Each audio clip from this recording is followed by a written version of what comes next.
Fala galera, beleza? Bem-vindos ao canal O Gerador de Riqueza. Felipe por aqui, eu espero que todos estejam muito bem nessa sexta-feira. E que sexta-feira, tá? Então, pela primeira vez eu vejo o Banco do Brasil ter essa queda em um único pregão, tá? Para mim foi um momento dividido, né? Em certa parte satisfatório para poder aproveitar pelo menos um pouquinho, claro, sem tentar prever o futuro.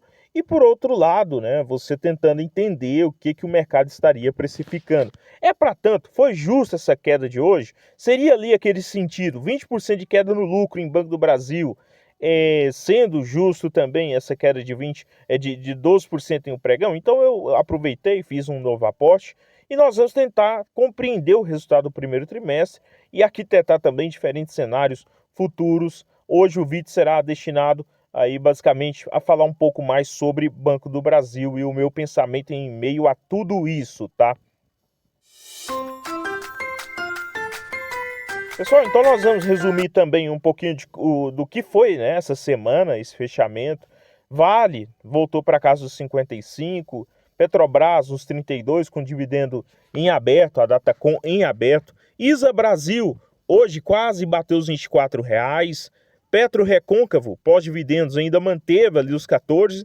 E por outro lado, né, as quedas recentes, BB Seguros, que vinha numa toada de forte alta no ano, era um dos ativos que mais subiam no ano, porém perdeu essa toada, né, pós-resultados, e hoje caiu embalada aí com o Banco do Brasil, 1,87% de queda, 37,79. Houve investidores que aproveitaram a queda de Banco do Brasil e também já fizeram aporte na BB Seguros pensando em dividendos para agosto. E Banco do Brasil nos 25,67, 12% de queda na data de hoje. Então vamos começar essa enrolação a falar sobre o que eu fiz, o que eu penso, quais os cenários a serem desenhados e também fatos que podem trazer aí novas promoções, oportunidades ou fazer, né, aí um equilíbrio em meio a toda essa queda. R$ 25,67. Nós falávamos de Banco do Brasil na casa dos quase 30 no último vídeo aqui do canal, tá? Vamos começar falando do que eu fiz, tá? Eu, logo no início do pregão, eu tentei comprar o mais rápido possível ali. Aqui está a hora, né, da data da VAC executada. No caso, a corretora, ela juntou todas as ordens, tá? Ordens que eu tinha no fracionário de 10, 5 ou mais ações e chegou no consenso de preço médio nos 25,44 na abertura do pregão. Então eu tinha ordens aqui, por exemplo, nos 27, eu tinha ordem nos 28, eu tinha ordem nos 26 e tinha ordem nos 25,40, tá? Então juntou aqui e veio para os 25,44 no total executado de 90 ações. Não vai estar aqui as 90 ações, mas é o preço que eu fiz compra hoje. E pensando numa futura nova queda, mais um lote nos 24,50 para dar aquele sentimento do mercado, como que o mercado está, né, tratando o papel ou tratando o ativo, se tem um grande player saindo também do ativo, tá? Então, isso foi o que eu fiz. Ontem, o que foi anunciado, tá? O que é fato? Foi anunciado 0,33 em juros sobre capital próprio, já era esperado para o dia 13, foi adiado o resultado, bem provável por esse fator, um resultado ruim, e 0,28 líquido em juros sobre capital próprio, sendo a Tatacom lá no dia 2 de junho, tá? Sendo pago no dia 12, tá? Então aí são as datas importantes em relação aos proventos. Agora vamos aqui, né, para a parte que chamou muita atenção do mercado, os resultados. Primeira coisa que eu percebi, né, claramente, foi a queda, né, no lucro líquido em relação ao primeiro trimestre de 2024, e também muito abaixo, né, o que era esperado. Tem a questão da norma 966, tá, que basicamente muda o formato da inadimplência, de você colocar, né, aquele fator de um cliente muitas vezes ter ali uma dívida em empréstimo e cartão de crédito, você só lançava a inadimplência muitas vezes do cartão de crédito. O que foi proposto? Lança tudo de uma vez, tá? Essa é a medida agora do Banco do Brasil.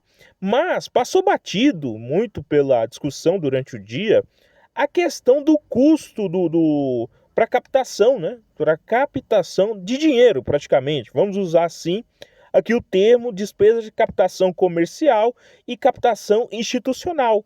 Custou, né, lá no primeiro trimestre, 17 bilhões para o Banco do Brasil, e nesse trimestre, um único trimestre, custou 21 bilhões, tá? 22% superior. Isso no comercial, dá quase 5 bilhões a mais. Então isso daqui faz um preço danado, tá? Então, coisa que eu não vi muitos analistas falarem. Isso explicado, né, na minha visão, pela menor capacidade de poupança ou maiores saques na poupança e também aumento, né, aí na taxa de juros. São fatores que chamam a atenção. Você acaba tendo que pagar mais, tá? No caso, para o cliente no geral. Isso vale para o comercial e pessoa física. Então, o primeiro fator que me chamou a atenção aqui. Agora, mudando um pouco a página, o que nós tivemos também? Aí sim vem a questão de maior preocupação, né, entre aspas, que foi o menor retorno sobre o capital, sobre o patrimônio, né, de 15,8%, aproximado 16%, versus 21% lá no primeiro trimestre de 2024. Porém, até assim, né, é importante olhar um outro fator, que foi a melhora no índice de Basileia depois da adoção, né, aí da norma 966. O índice de Basileia vinha caindo de trimestre a trimestre, inclusive fechou no ano passado em 13,8%, e esse ano inicia em 14%. Então, é um número que também não vi o mercado debatendo durante o dia. E, né, um fator negativo, inadimplência, saindo dos 2,9% lá no primeiro trimestre, pensando na inadimplência de 90 dias, para 3,9%, aí já considerando essa entrada, né, da nova norma aí. E mesmo assim, né, você tem um avanço no patrimônio líquido, 179 bilhões no primeiro trimestre de 2024 para 184 bilhões no primeiro trimestre de 2025, era esperado 192. Então são fatores que me chamaram a atenção, tá? Agora, o que, né, ficou aí como papelão para a diretoria é a questão do guidance. Claro que errar é um fator que acontece. Porém, com a adoção da resolução 966, outros bancos o fizeram. Né, sabendo do guidance, da adoção, né, da resolução, o guidance do início do ano era esse aqui, né? Você tinha números e deve ter revisão, tá? Acontece de ter revisão em algumas empresas, mas aqui qual seria o critério, tá? Para você trazer números tão otimistas, sabendo de um fator que poderia influenciar o resultado, tá? Então aí fica a questão, a diretoria perdeu a mão ao fazer isso? Vamos acompanhar. Qual será o custo de crédito também para o ano? É um outro fator que irá pesar aqui para o cenário de médio prazo para Banco do Brasil. E, né, também agora nós vamos para arquitetar alguns cenários, tá? Hoje, Banco do Brasil, comparado com outros bancos, tá, pensando em preço sobre valor de patrimônio, ainda é, né, aí o mais baixo, inclusive ficou mais barato que Bradesco no sentido de preço sobre valor de patrimônio pela queda de hoje. Olhando o ROI dos últimos 12 meses, 18%, ficaria ali, né, na segunda posição atrás de Itube 4, com 20%. Anualizando o ROI, né, do primeiro trimestre de 2025 para, né, os próximos meses, você teria aí, né, a média aí de 18% ainda de ROI, o que daria, né, muito superior ao próprio Bradesco e Santander também, anualizado o primeiro trimestre desses outros dois bancos, que foram dois bancos que entregaram bons resultados, junto com o Itaú também, tá? Então, é um fator que pesa muito pensando em novos aportes em Banco do Brasil. Por mais ruim que foi o resultado, ainda assim, você teria aqui, né, um preço lucro dos próximos 12 meses anualizado, né, na casa de 5 vezes, tá? Então, sendo o menor do setor. E também o dividendo yield anualizado, né, estimado com esse lucro por ação, né, na casa de 9%, anualizado, tá? Mas vamos também arquitetar mais cenários, tá? a questão do impacto do preço da soja, e é um fator que pouco foi falado hoje também, o contexto e o impacto. Nós tivemos, por exemplo, perspectiva para a safra de 2025, né, uma perspectiva de 13%, pensando aí hoje, né, em um dos ativos que é benchmark para o setor, que é a SLC Agrícola em seu último resultado, tá? Para isso, né, como que poderia impactar o Banco do Brasil? Nós tivemos a questão da guerra tarifária, que teve uma trégua, e, né, a carteira de crédito você poderia ter uma inadimplência menor no segmento, que pode ser um fator positivo, tá? Ou uma queda nessa inadimplência, ou um equilíbrio. E também, né, receita com a expansão, né, e a comercialização da soja no segmento, que é onde o Banco do Brasil atua, né, com os seus clientes, você poderia ter uma maior aumento na demanda por serviços financeiros, tá? Então, é um outro fator que não foi muito falado hoje. E também, né, ganho com a operação de câmbio e seguro agrícolas. E a questão aí você ter um outro fator como desafio, seria um potencial, né, evento de risco de crédito no curto prazo, com alavancagem e também, né, em caso de choques climáticos, tá? Então são fatores que pesam e vão pesar no resultado de Banco do Brasil nos próximos trimestres, tá? Olhando, tá, para esse tipo de cenário, o que nós temos? 3 cenários aqui desenhados, um otimista, um outro base e o outro pessimista.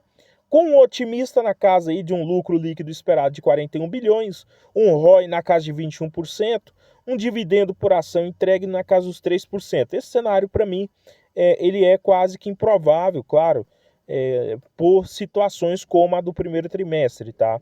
Um cenário base, 39 bilhões de lucro líquido, ROI na casa dos 20%, dividendo por ação na casa dos 2,87. É um cenário que também ainda fica um pouco distante por esse trimestre ter sido muito ruim, né? No sentido até da média, tá? E um cenário pessimista, 37 bilhões, um ROI na casa de 19% e um dividendo por ação total, tá? Totalizado em 2,59. Para mim, seria um cenário mais interessante ou mais próximo aí da realidade, tá? Sem entrar em questões de perda de fundamentos, tá? Com relação a essa estimativa, né, nós teríamos aí um preço justo por DDM, né, na casa de 20,72 um cenário pessimista, e utilizando um preço teto com uma margem de segurança melhor, né, então eu quero uma margem de segurança maior de 8%, preço teto na casa de R$ 30, tá? Utilizando o pessimista, o otimista aí com preço justo na casa dos 25,94 e um preço teto na casa aí dos R$ 38. Vamos desenhar mais cenários, vamos agora para um cenário, né, consolidado aí de fator no qual é ainda extremamente pessimista adicionado, tá? O otimista é aquele, né, com lucro nos 41 bilhões, ROI nos 21%, dividendo por ação de R$ 3, preço teto na casa aí dos 38. Praticamente improvável, um preço justo de 25. Porém, né, aí com um ROI na casa dos 16%, eu adicionei aqui lucro líquido na casa dos 30 bilhões de reais e, né, também um ROI de 16% e um dividendo por ação em 2,02, no qual daria um dividendo yield nos 6% ou um preço justo por DDM em R$ 16 e um preço teto na casa dos R$ 23 para quem quer uma margem de segurança de 8%, não a de 6%, a de 8%. Então seria um cenário aí um pouco mais pessimista e que eu aproveitaria sim muito bem, tá? Aí sim abriria o meu caixa para aportes maiores, tá? Então, pessoal, são cenários que eu tracei para tentar desenhar um pouquinho o que o investidor pode fazer nos próximos pregões, caso ocorra novas quedas ou também, né, surjam novas oportunidades. Então, pessoal, antes de encerrar o vídeo, é importante lembrar que nós estamos chegando na reta final para a declaração do Imposto de Renda de 2025.